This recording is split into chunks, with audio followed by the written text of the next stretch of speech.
Hi, I'm Thasnia.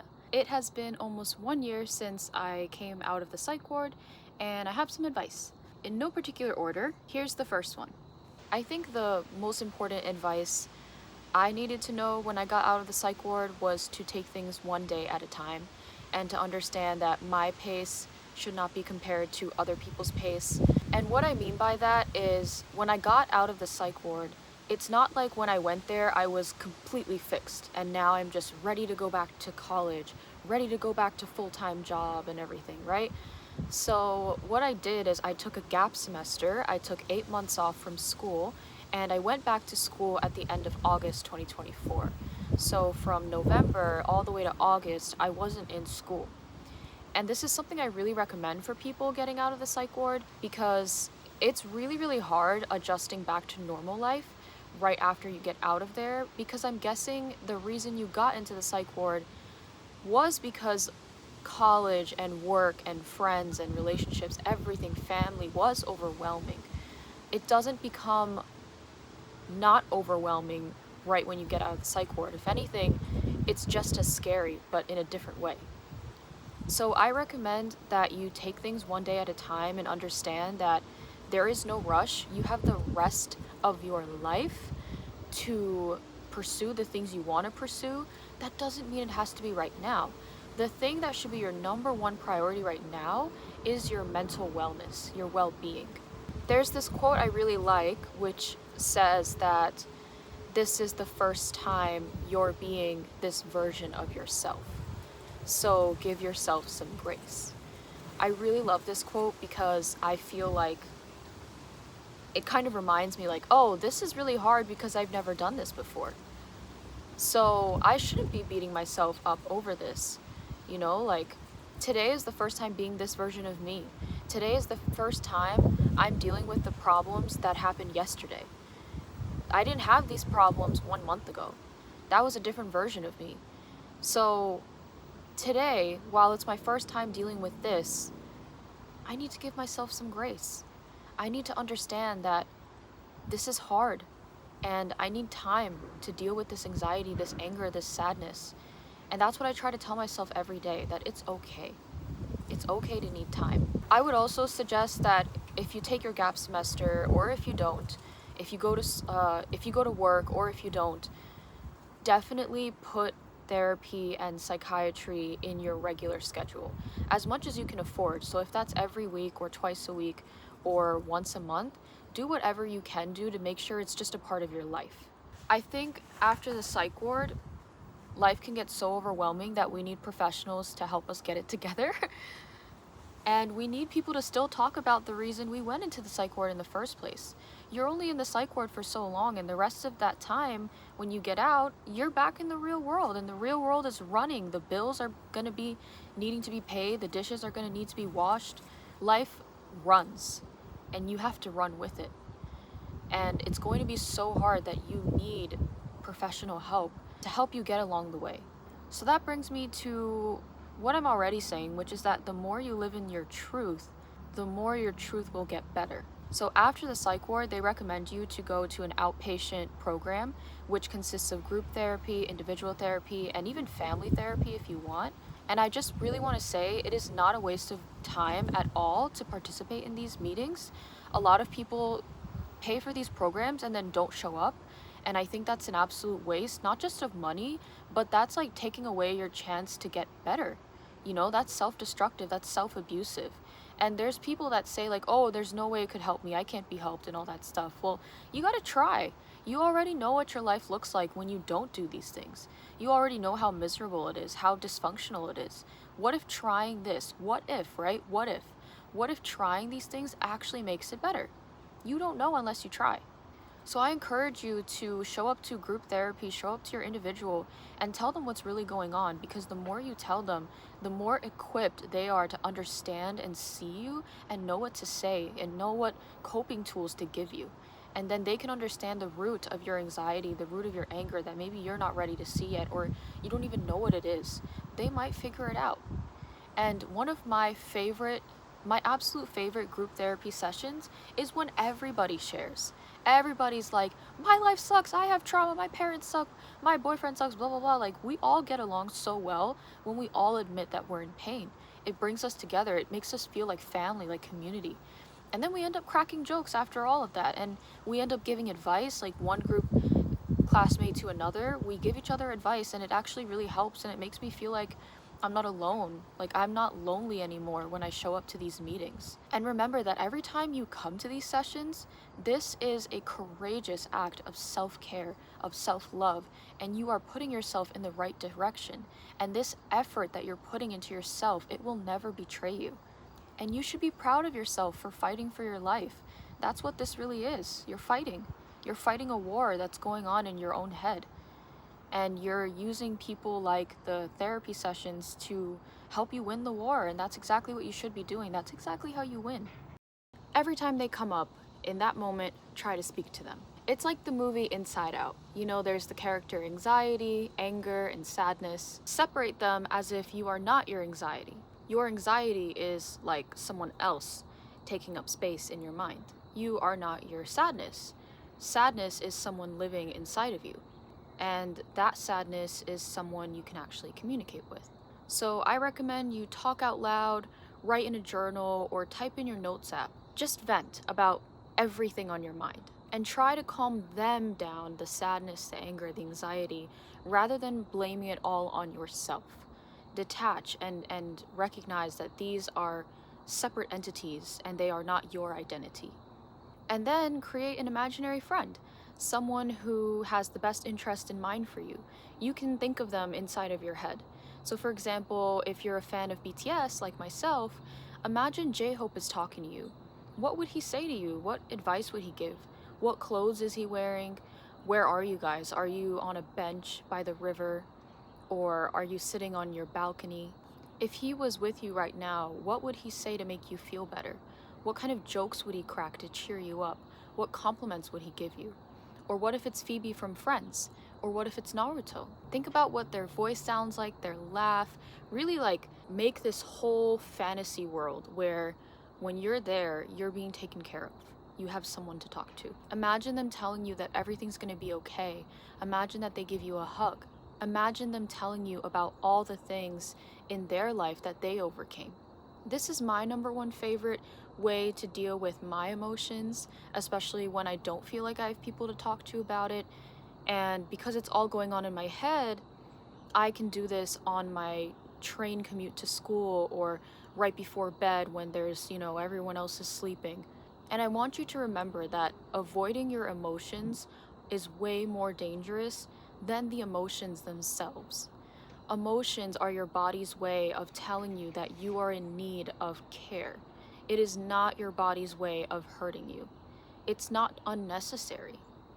If you happen to be angry 5 times a day or 1 time a week, in any case, it's your body saying, talk to me, help me get through this. Next up, I want to say, if you struggle to find community, the best way to find them is to be true to who you are. So a lot of my depression before the psych ward was rooted in being surrounded by circles where nobody saw me, nobody understood me, nobody liked what I liked, nobody cared about the morals that I value in activism and in other things. And it is incredibly lonely being around people that just don't see you. And I can't help that my family can't see me, but I can help finding people outside to call family who do understand me. And the best way you find those people is when you start to take pride and embrace in who you are and make it obvious that you are who you are. What I mean by that is I openly talk about my love for anime, for BTS, the 1975, South Asian culture, South Asian fashion, food. And how I do that is I wear anime merchandise. I wear the 1975 t-shirts. I wear South Asian jewelry. I offer people that I've just met, like, hey, let me cook you some South Asian food sometime. I think you'll love it.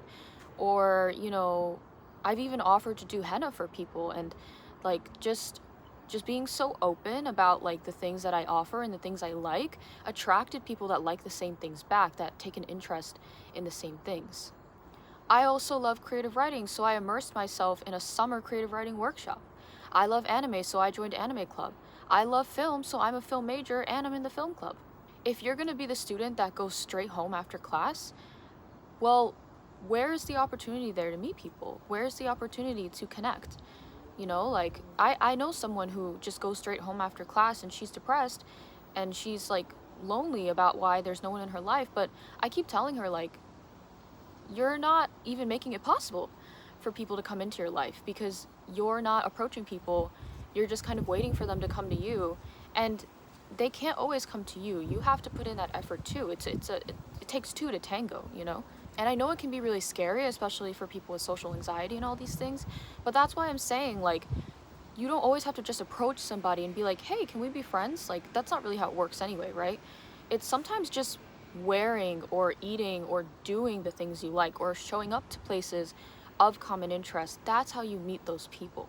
So you go to those clubs related to your interest. You wear the merchandise of the things you like. You keep posters of it, and you decorate your laptop with all the things you like.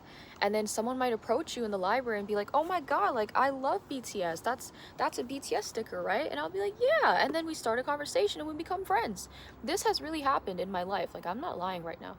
So sometimes it's almost like it's like making yourself identifiable, like when that 1975 t-shirt is on, that gives someone the chance to go up to me and be like, oh my god, I love the 1975. Or I know, like, on Instagram, something else you can do if you're more shy in public is you can, like, share songs on your Instagram notes of the 1975, or you can take a Snapchat story of the anime you're watching, and then there is a very possible chance that someone will DM you and be like, oh my god, I'm watching that anime too, I love it, who's your favorite character? Or, oh my god, I love the 1975, what's your favorite song? Mine, by the way, is About You by the 1975, just putting that out there. Amazing song. But yeah, like, you see, like, when you put yourself out there, that's how you get someone to come into you as well. That did not sound right, but you know what I mean. Something else I want to say is to remember that just because people like your parents don't understand your situation, don't understand that you have a disability, whether that's, ADHD, autism, depression, PTSD, whatever it is, it doesn't mean it's not real. I spent my whole life feeling like I needed my family to validate that I'm mentally unwell and that I need help, and I've been waiting my whole life for them to admit that, oh, you really are, like, sick, like, you're not making this up, you're not lazy, you are hardworking, you are fighting for your life. Like, they never really said these words. All they ever told me was that I'm lazy and worthless and helpless, I'm going nowhere in life, it's my fault that I have, so much trouble paying attention in school and, being successful at work without quitting soon enough and all these things, and they never understood. But when I became an adult, I realized, like, just because they don't understand doesn't mean it's not happening. Just because they don't understand doesn't mean it's not real. I'm not making this up. Like, I'm not purposely ruining my life. And that's what they think I'm doing, but that's insane. Like, I'm genuinely having a very hard time in school and in work and in all my other relationships. And that's because it can't be helped. It's like, not that it can't be helped, and that's because I have a disability. But also understand that even if you have these setbacks, it's not impossible for you to achieve your dreams. Think about someone with ADHD. Just because they have ADHD doesn't mean they can't get an A. A neurotypical student will have an easier time getting an A because they don't have a disability, they don't have these challenges, these daily executive functioning challenges, but that ADHD person can still get an A. I did, lots of times. I don't always get an A, but a lot of times I have, because ADHD is not stopping me from getting that A, it's just making it harder. It's kind of like the concept of equality versus equity. Think about in a classroom, equality is like giving every single student 30 minutes to finish an exam. But what about the people with disabilities? 30 minutes isn't enough. They need extra time because they have extra challenges to focus, to understand material, to read. Like, one of my biggest problems with ADHD growing up was that I almost felt dyslexic because I had trouble reading. Like, I felt very dumb for that, and my parents always thought I was making it up, but I wasn't. So equity instead of equality, equity is about giving all of the students 30 minutes on the exam, but The students with disabilities that are registered, they get 45 minutes or an hour to take that same exact test. Or the test questions change so that it's challenging for them, but not excruciatingly challenging, debilitatingly challenging, like it would be for someone with a disability that was only getting 30 minutes on the exam. So equity is about understanding that we don't all start on the same spot, right? We don't all start here. People with disabilities maybe start down here because they have their challenges, but we can all get here on the same level. We really can. It's harder, right? It's harder. It's like being shorter and taller. The taller person's gonna reach up first, right? Not the shorter person. But that doesn't mean the shorter person can't get up there. They both can. It's just a matter of needing accommodations. Maybe you need a chair to boost you up, right? And on that note, I strongly recommend get with a psychiatrist and get them to get you registered with a disability at your disability office at school or at work. What that means is you will get accommodations, whatever you need. So I'm registered with my school's disability office, and for that reason, I get extra time on tests, I get extra time on homework, I get flexibility with attendance, and I'm allowed to take frequent breaks during class. And I can do all of this without my grade dropping. And that's only because I went to a psychiatrist and got them to sign off that I have a disability. So do the things you need to do when you go back to school, when you go back to work, to make sure that you are being supported. I have taken so many medications, and for years, nothing helped. But I still kept trying. I never gave up.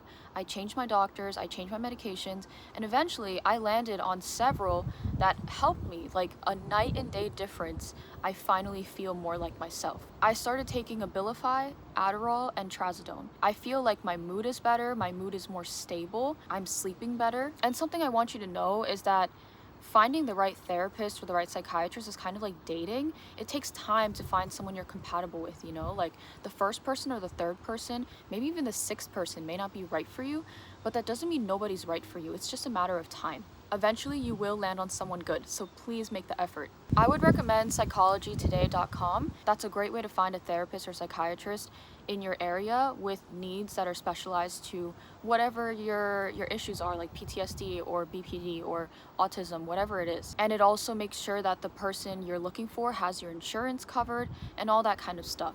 My last two notes is to open up to someone, whether that's a friend, family member, or teacher, or even your dog. In this world, we need to feel like we aren't alone in our struggles, and just speaking to someone about it is the relief that we need. It will bring you closer to the right person when you speak about it. I have friends, especially guy friends, who really don't like talking about their feelings. They're very avoidant and ghosting, and they end up being the people that struggle the most with controlling their anger, their sadness, and their anxiety. But the thing is, every human being feels. Every human being suffers. Most of us are waiting for others to admit that they're hurting too. Now, if it's too much for you to express exactly why you're upset, you can always just reach out to a friend and say, hey, I'm having a bad day.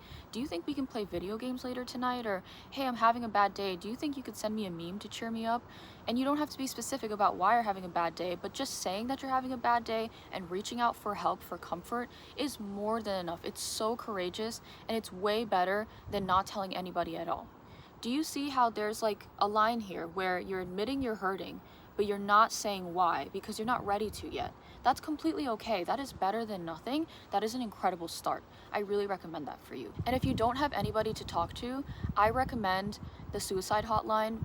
Now listen, sometimes I have a terrible experience, and other times my life has completely changed. So I still recommend the hotline.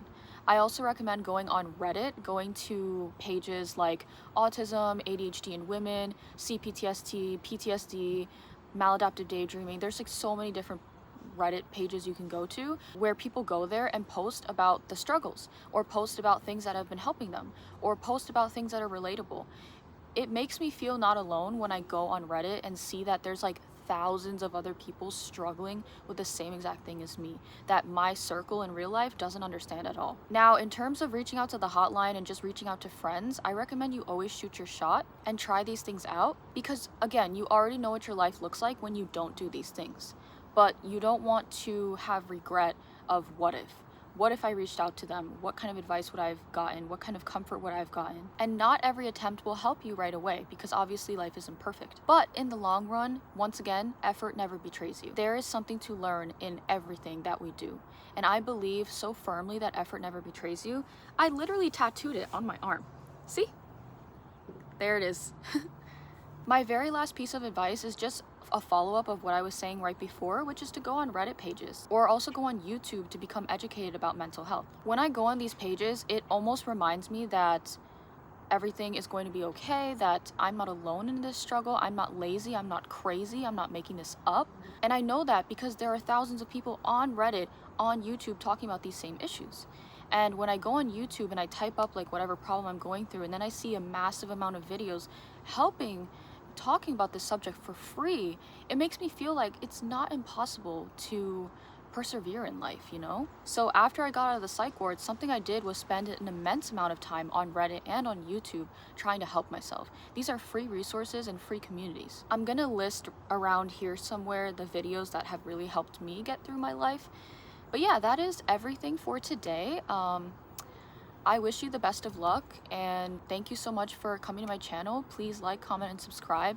Let me know what resonated with you. Let me know if you have any advice to share with the community. We can also start a community right here in the comment section. And yeah, thank you so much. Bye.